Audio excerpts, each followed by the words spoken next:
Implement and manage physical security.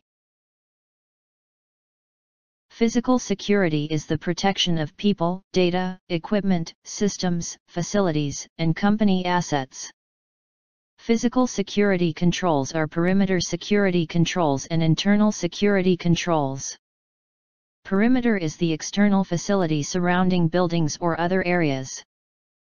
Perimeter security controls are mantraps, gates, fences, and turnstiles are used outside of the facility. Mantraps are small rooms that prevent individuals from tailgating. Gates are entry and exit points through a fence. Fences distinguish clear boundaries between protected and public areas. Turnstiles are a type of gate that allows only one person to enter. Internal security controls deal with work area separation and personnel badging.